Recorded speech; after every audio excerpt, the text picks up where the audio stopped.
Hi, in the last few months I have acquired several of these Commodore 64 shortboards as a non-working units, but except for some minor issues, they work just fine. So when I perform my final tests on these motherboards, because I have no case, everything just lies down on my table, and when I plug in the keyboard, if I put the keyboard aside, it takes lots of space. If I want to put keyboard on top of the motherboard, then I need to put something in between to prevent possible shorts. And when I type, everything slides and moves, and it's a complete mess. So I wanted to do something that will make that part a little bit easier. So I want to build some sort of case that can be easily assembled and disassembled in case that I need to do some more troubleshooting. So I made some 3D printed parts, and the best way how I can show you what that looks like is to try to assemble it using this motherboard. So yeah, let me show you that.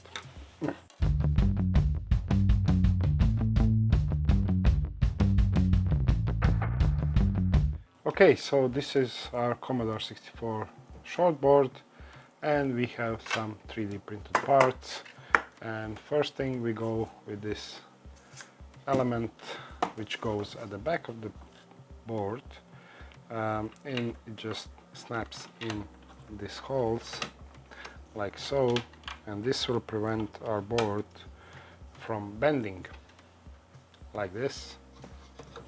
And then we have this element which goes on the left side, and the board just slides in.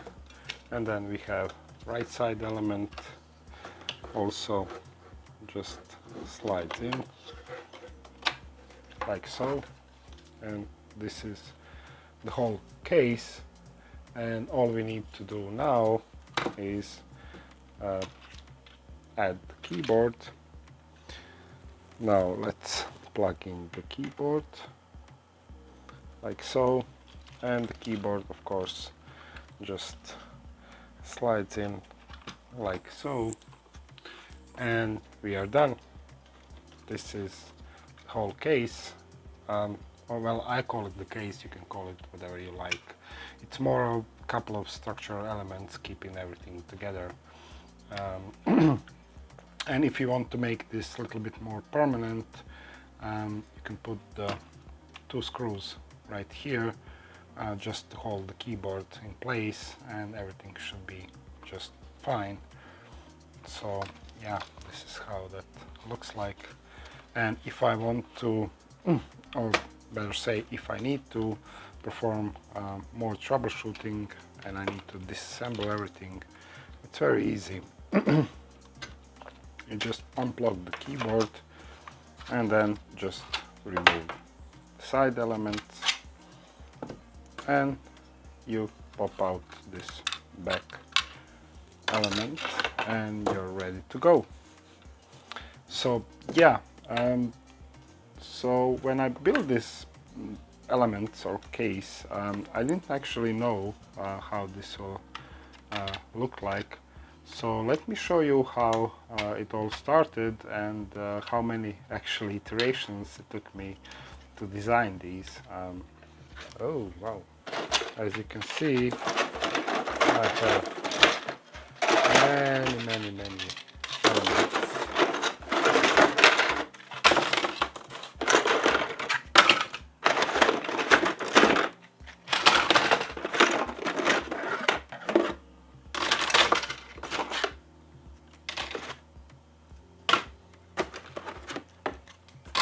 Yeah, that many. So yeah, where was I? So how did I started with what? This. Okay. So what I started is with this element, which is for the left side of the board. Yeah. And as you can see, it didn't actually slide correctly, so that was the first iteration that I play with another versions. I think this one should be, yeah, so this one. And at this point I was thinking about using these holes to screw the motherboard in. Yeah, in the end it was not necessary. So yeah, that was the second iteration. So how about the right side? So the right side started with, oh, there was so many. These, of course. Already. So I believe I started with this one. Yeah, this one, just to see can I fit it in. And this one didn't work, so I believe this one was the next iteration. And it's a bit tight. Yeah. So as you can see, this is all just bent, so it was not good. So this was the next one. I don't remember what was wrong with this. Yeah, so this was one of the iteration. Yeah.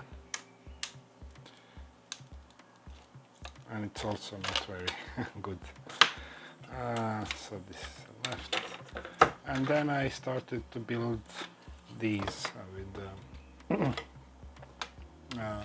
ones. This one. Where is the...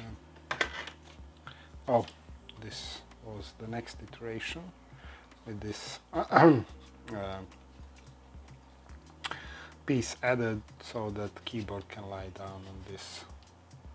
Also, I didn't know at which position should I place the keyboard, because obviously we are limited on this upper side here, but I could go a little bit lower on this side, just the angle would be larger.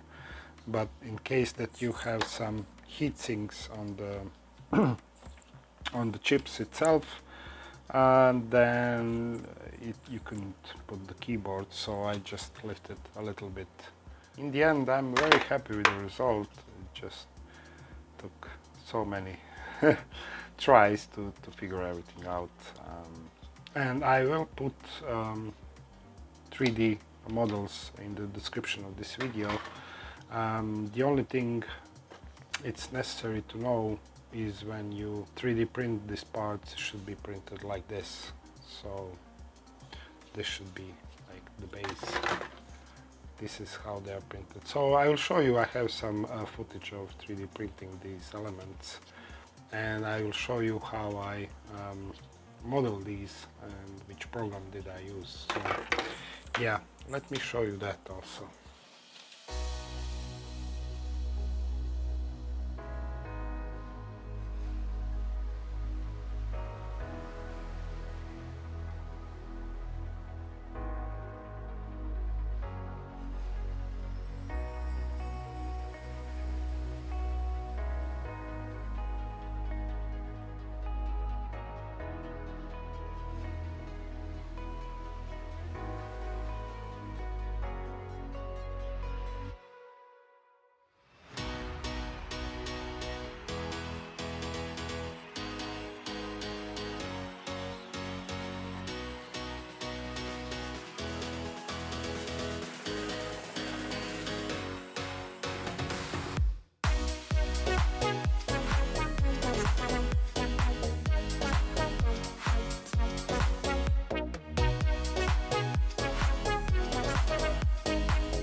Okay, so for 3D modeling I use Tinkercad.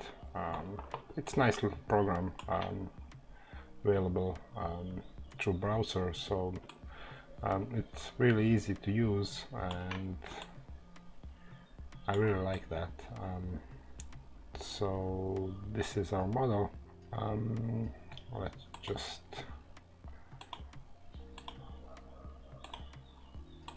so now you get kind of idea how this is all how this is all created. Yeah, so let's go back here. Okay, we are back at the beginning. So I already mentioned, but I will place the links for the models into the description of this video, and you can, if you want, you can import it into Tinkercad and you can remodel it if you need it. Here is very easy after that to export into STL file, and then you prepare it for 3D printing. So let me just show you that. So this is our model in the slicer. And to prepare it for 3D printing, what I usually do is just rotate it by 90 degrees. That's too much. 90. Here we go. So this is how it's going to be printed. And in this way you can print it without without those supports. But if you want to try to print it like this, and then you have to enable support by custom, yes, support, where is support, and yeah, you see that those red areas, they all need support in case of printing in this orientation. But yeah, that's it. Very easy. You just slice it. I don't know. Yeah, 7 hours. That's like standard quality with the support. If you rotate it